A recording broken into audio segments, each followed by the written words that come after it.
What's up, everyone? Welcome to the July 8th edition of DraftKings Tournament Plays presented by PrizePicks. I'm your host, Adam Scherer. You can follow me on Twitter at ShipMyMoneyDFS. And as a reminder, use the code AWESOMO when you sign up and make a deposit at PrizePicks. You'll receive one free month of Stokastic Plus Platinum. You'll also receive a 100% deposit bonus up to $100 on your first deposit. We have a massive 14-game MLB slate tonight. As usual, we're going to take a look at three of the top tournament stacks and three of the top tournament pitchers using the top stacks tool and the top pitchers tool on the Stokastic.com website.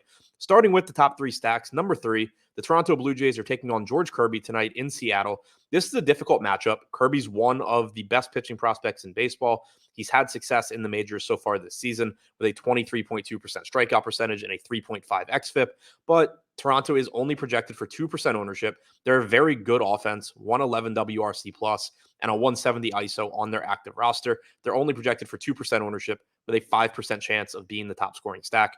Number 2, the Houston Astros are taking on Paul Blackburn tonight in Oakland.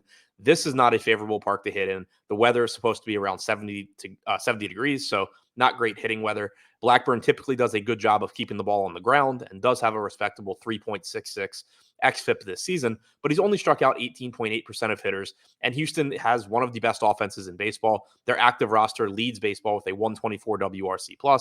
They also lead the league with a 205 ISO. I'll take my chances on an offense that's this good when they're only getting 2% ownership and have a 5% chance of being the top scoring stack. And number 1, the Milwaukee Brewers taking on JT Brubacher. The Brewers are projected for 4% ownership with a 5% chance of being the top scoring stack.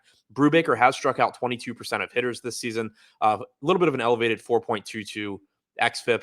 He has struggled in particular with left-handed power. Rowdy Tellez, Christian Yelich both look like they're in good spots. Milwaukee overall has a 179 ISO on their active roster to go along with a 108 WRC+. Now, before we get into the top 3 tournament pitchers, we do have a new promo code for viewers of my tournament videos. Use the promo code ADAMMLB. It's at the top of the screen. You receive 50% off any weekly Stokastic Plus package.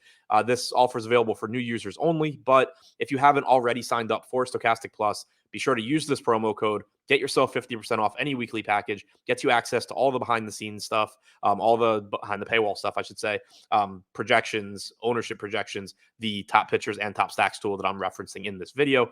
Use that promo code at the top of the screen, ADAMMLB. Now, looking at the top 3 tournament pitchers on tonight's slate, this is a difficult one on DraftKings to be contrarian. I think they completely just broke pricing on pitching today. So I'm fully expecting to just be getting to low-owned stacks, low-owned hitters, and be pretty chalky at pitcher today. So even though they are all getting ownership, number 3, Aaron Ashby, 24% projected ownership, 14% chance of being a top 2 pitcher, but also a 17% chance of being a top 2 value pitcher. He's taking on the Pittsburgh Pirates at only $7,400, 28.1% strikeout percentage for Ashby this year, 2.99 xFIP. The only minor concern here is that he did only throw 62 pitches in his last start, and that was his first start after about a 2-week absence. I don't think he was strictly limited to around 60 pitches. He didn't pitch very well, gave up 4 earned runs in 3 2/3 against the same Pittsburgh team. But I do think that it's likely that, maybe you only see him get 80 to 85 pitches here, even if he's pitching well. But the very inexpensive salary helps to mitigate that. The Pirates active roster, only a 94 WRC plus and a 25.2% strikeout percentage this season. Number 2, Lucas G Alito, 43% projected ownership, 14% chance of being a top 2 pitcher, but also a 14% chance of being a top 2 value pitcher. He is $7,800 and has a fantastic matchup against the Detroit Tigers. The Tigers active roster has a 79 WRC plus, which is the lowest in baseball. They have a 23.7% strikeout percentage. Giolito has struck out 27.3% of hitters with a 3.69 xFIP. So again, he's not contrarian. Everybody's going to be there, but there's not a whole lot you can do when somebody's mispriced by probably $2,000, if not more. I'm going to be looking just to get different with bats and still plan on using a lot of Giolito.